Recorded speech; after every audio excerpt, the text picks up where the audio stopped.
اعوذ باللہ من الشیطان الرجیم بسم اللہ الرحمن الرحیم ان الذین اتقوا اذا مسهم طائف من الشیطان تذکروا، اور یہی روش ہے تقوی والوں کی، جن لوگوں کے اندر تقوی ہوتا ہے جب ان پر کوئی گزر ہو جاتا ہے شیطان کے کسی سائے کا۔ اذا مسهم طائف من الشیطان، شیطان کا کوئی ان کے اوپر گزر ہو گیا، کوئی سایہ پڑ گیا، تذکروا، فوراً وہ چوکنے ہو جاتے ہیں، فوراً ہوش میں آ جاتے ہیں کہ یہ کیا ہوا، ہم پر کچھ اثر پڑ گیا تھا، کچھ عارضی طور پر کچھ غفلت سے طاری ہو گئی تھی، جیسے کہ خود حضور فرماتے ہیں صلی اللہ علیہ وسلم انہ لیغان علی قلبی، میرے دل پر بھی کبھی کبھی حجاب سا آ جاتا ہے، وانی لاستغفر اللہ 70 مرۃ فی کل یوم، اور میں روزانہ 70 مرتبہ اللہ سے استغفار کرتا ہوں۔ لیکن یہ سمجھ لیجئے کہ ہمارے دل کے اوپر حجاب وہ بہت اور شے ہے، اور حضور کے قلب مبارک پر حجاب، آپ کے قلب مبارک کا حجاب جو ہے وہ ہماری 100 حضوریوں لاکھوں حضوریوں سے بڑھ کر جو ہے وہ حضوری کے درجے میں ہوگا۔ لیکن جو انٹینسٹی ہے، جو تعلق مع اللہ کی انٹینسٹی ہے، اس میں ذرا سی کمی بھی آ گئی ہے تو اس سے حضور نے تعبیر کیا کہ میرے بھی دل پر کبھی کبھی حجاب آ جاتا ہے۔ انہ لیغان علی قلبی، انٹینسٹی تو کم ہو گئی نا، یہ بجلی جس پاور کی ہے ذرا سی کم ہو جائے گی تو ایک دفعہ تو آپ کو محسوس ہوگا اندھیرا ہو گیا، حالانکہ بجلی ہے، روشنی ہے، اندھیرا نہیں ہوا ہے، لیکن اس کی پاور کم ہوئی ہے۔ تو فرمایا کہ انہ لیغان علی قلبی وانی لاستغفر اللہ 70 مرۃ فی کل یوم۔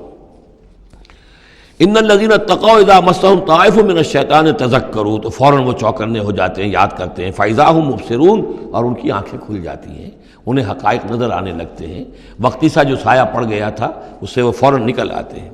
وَإِخْوَانُهُمْ يَمُدُّونَهُمْ، باقی جو شیطانوں کے بھائی ہیں انہیں شیطان گھسیٹ کر لے جاتے ہیں، فی الغی، وہ اس کجی کے اندر وہ گھسیٹتے ہوئے دور تک پہنچاتے ہیں، جیسے بلعم بن باعورہ کو پہنچایا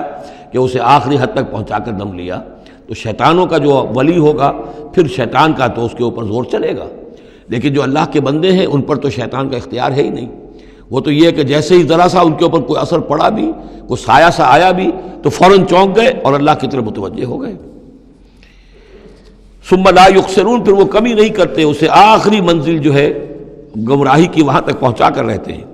وَإِذَا لَمْ تَأْتِهِمْ بِآیَةٍ، اب دیکھیے یہ عمود ان دونوں صورتوں کا، خاص طور پر انعام کا، آیت لاؤ، نشانی لاؤ، معجزہ دکھاؤ، نبوت منوانا چاہتے ہو، رسالت منوانا چاہتے ہو تو دکھاؤ معجزہ، حصی معجزہ، جیسے موسیٰ کو ملے، جیسے عیسیٰ کو ملے، وغیرہ وغیرہ۔ اب اس کو سم اپ کر رہے ہیں، وَإِذَا لَمْ تَأْتِهِمْ بِآیَةٍ، اے نبی جب آپ ان کے پاس کوئی معجزہ نہیں لائے، قالوا، انہوں نے کہا لولا اجتبیتہا، کیوں نہیں کوئی چن کر لے آتے، کہیں سے چھانٹ کر لے آتے، تو اب تمہارا دعویٰ یہ ہے تم اللہ کے رسول ہو، محبوب ہو، تو کیا وجہ ہے، کیوں رہ گئے، کس وجہ سے؟ لولا اجتبیتہا، کہیں سے کوئی چھانٹی کر کے، کہیں سے کوشش کر کے لے آتے۔ قل انما اتبع ما یوحی الی، اس زمن میں ایک واقعہ میں نے پڑھا تھا یہ تفسیر کبیر میں، امام راضی کی تفسیر میں، کہ حضور کے ایک پھپھی زاد بھائی تھے، اگرچہ وہ ایمان نہیں لائے تھے لیکن حضور سے ہمدردی رکھتے تھے، ساتھ رہتے تھے، تعاون کرتے تھے، جہاں کہیں حضور جاتے تھے دل میں نرمی تھی ان کے، اور امید تھی حضور کو کہ حضور ایمان لے آئیں گے۔ لیکن جب آخری معاملہ یہ ہوا کہ جو سرداران قریش تھے انہوں نے گویا کہ ان کے اپنے زوم میں انہوں نے حجت قائم کر دی، اے نبی یہ معجزہ دکھا دو، اے محمد چلو مان لیں گے، چلو یہ نہیں دکھا سکتے یہ دکھا دو، یہ نہیں دکھا سکتے یہ دکھا دو، وہ سب سورہ بنی اسرائیل میں آئے گا۔ تو جب یہ ساری باتیں حضور نے کرنی میرے اختیار میں نہیں ہے، یہ تو اللہ تعالیٰ کا فیصلہ ہے، اللہ جب چاہے گا دکھائے گا، میرے اختیار میں نہیں ہے۔ تو پھر وہاں سے حضور جب اٹھے سب وہاں تو شور مچ گیا، پھر ظاہر بات ہے کہ وہ تو تالی پٹ گئی ہوگی کہ بس رہ گئے ان کی، اب تو یہ تو ہمارے جو عوام ہیں انہوں نے کہا ہوگا کہ ہمارے سردار تو جیت گئے، اس لیے کہ یہ تو ناکام رہ گئے، انہوں نے تو آخری درجے میں کہہ دیا یہ نہیں دکھا سکتے یہ دکھا دو، یہ نہیں دکھا سکتے یہ دکھا دو، یہ معجزہ نہیں تو یہ دکھا دو، یہ نہیں تو یہ دکھا دو، کوئی بھی نہیں دکھا سکتے۔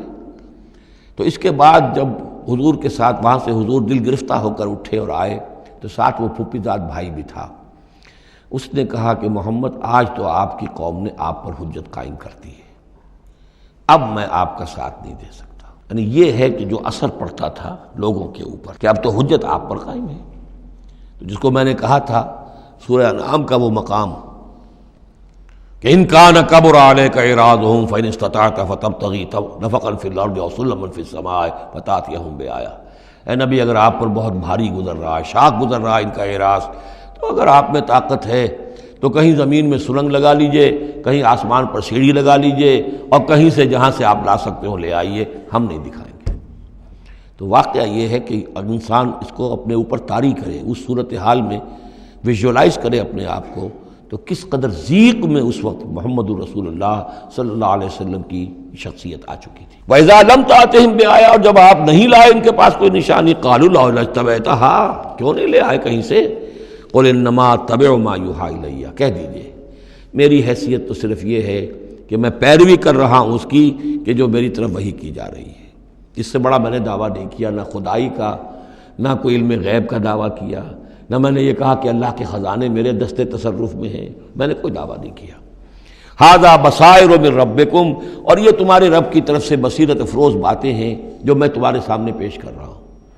میں خود پیروی کر رہا ہوں اس کی اور تمہارے سامنے پیش کر رہا ہوں۔ وَھدًى وَرَحْمَةٌ لِّقَوْمٍ يُؤْمِنُونَ، اور یہ ہدایت ہے اور رحمت ہے ان لوگوں کے حق میں جو ایمان لانے والے ہیں۔ وَإِذَا قُرِئَ الْقُرْآنُ فَاسْتَمِعُوا لَهُ وَأَنصِتُوا، اور جب قرآن پڑھا جا رہا ہو تو تم اسے پوری توجہ سے سنا کرو۔ سمع یسمع کے معنی سننا، اور استمع یستمع پوری توجہ کے ساتھ، ارتکاز توجہ کے ساتھ سننا، کان لگا کر، کان دھر کر سننا۔ وانصتوا، اور خود خاموش رہا کرو۔ اسی آیت کو دلیل بناتے ہیں وہ حضرات جو یہ سمجھتے ہیں کہ امام کے پیچھے جہری قرأت میں پڑھنا نہیں چاہیے، اس لیے کہ ظاہر بات ہے کہ جب امام پڑھ رہا ہے تو آپ کو پوری توجہ سے امام کی قرأت کو سننا چاہیے۔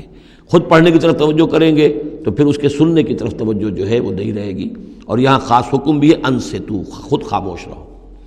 لعلکم ترحمون، تاکہ تم پر رحم کیا جائے۔ وَاذْكُرْ رَبَّكَ فِي نَفْسِكَ تَضَرُّعًا وَخِيفًا وَدُونَ الْجَهْرِ مِنَ الْقَوْلِ بِالْغُدُوِّ وَالْآصَالِ، اور اپنے رب کو یاد کرتے رہا کرو اپنے جی ہی جی میں، تضرعاً، عاجزی کرتے ہوئے، گڑ گڑاتے ہوئے۔ اس عاجزی اور گڑ گڑانے کی انتہا ہے وہ دعا جو میں نے نقل کی ہے، جو مسلمانوں پر قرآن مجید کے حقوق کے نام سے میرا کتاب چاہے اس کے آخر میں مقام عبدیت، اللہم انی عبدک وابن عبدک وابن امتک فی قبضتک ناصیتی بیدک ماضٍ فی حکمک عدل فی قضاؤک،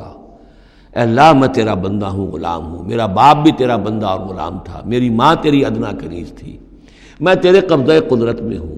میرے پورے وجود میں تیرا ہی حکم جاری و ساری ہے، اور تو جو بھی میرے بارے میں فیصلہ کرے عدل فی قضاؤک، وہ یقیناً حق پر اور عدل پر مبنی ہے۔ یہ عاجزی۔ اسألک بکل اسم هو لک، میں تجھ سے درخواست کر رہا ہوں تیرے ہر نام کے حوالے سے تیرا ہے، علمتہ احدا من خلقک، جو تو نے کسی اپنی مخلوق کو سکھایا، او انزلتہ فی کتابک، یا اپنا نام تو نے اپنی کسی کتاب میں نازل فرمایا، اب استاثرت بہ فی مکنون الغیب عندک، یا اپنے اس نام کو تو نے اپنے پاس ہی غیب میں ہی کہیں چھپا کر رکھا ہوا ہے، خزانہ بنایا ہوا ہے۔ میں ان تمام ناموں کے حوالوں سے سوال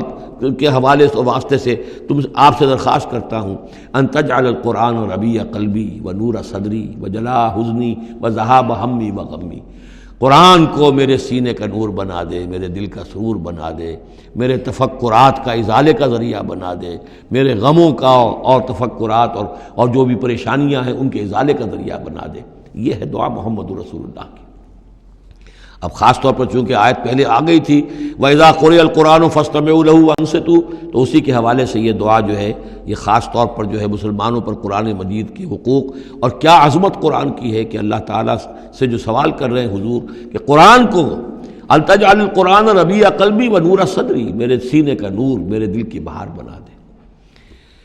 وَاذْكُرْ رَبَّكَ فِي نَفْسِكَ تَضَرُّعًا وَخِيفًا، اور یاد کرتے رہا کرو اپنے رب کو اپنے جی میں، گڑ گڑاتے ہوئے، عاجزی کے ساتھ، اور خیفہ، خوف کے ساتھ، دون الجہر من القول، اور بلند آواز سے نہیں، پست آواز سے۔ لیکن یہ ضرور ہے کہ آدمی دعا مانگے تو ایسے مانگے کہ خود سن لے۔ اس میں یہ ہوتا ہے کہ ایک تو دعا وہ مانگ رہا ہے، ایک اس کی سماعت بھی اس دعا سے استفادہ کرتی ہے۔ نماز میں بھی اگر اکیلا انسان نماز پڑھ رہا ہو تنہا، تو جو رکعتیں ہیں چاہے سری بھی ہوں ان کو ایسا ضرور پڑھے کہ جیسے خود وہ سن رہا ہے، اس حد تک جو ہے تاکہ وہ نماز میں جو پڑھ رہا ہے اس کے ساتھ اس کی سماعت بھی اس سے مستفید اور مستنیر ہوتی چلی جائے۔ بالغدو والآصال، اور یہ آپ ذکر کرتے رہے اللہ کا اپنے جی میں، عاجزی کے ساتھ اور خوف کے ساتھ، اور یہ کہ زیادہ بلند آواز سے نہیں بلکہ پست آواز سے، صبح کے وقت بھی اور شام کے اوقات میں بھی۔ جیسے میں نے توجہ دلائی تھی سورہ نام کے شروع میں، نور ہمیشہ قرآن میں واحد آئے گا، ظلمات ہمیشہ جمع، اسی طرح غدو یہ ہمیشہ ایک، اور آصال اصیل کی جمع ہے،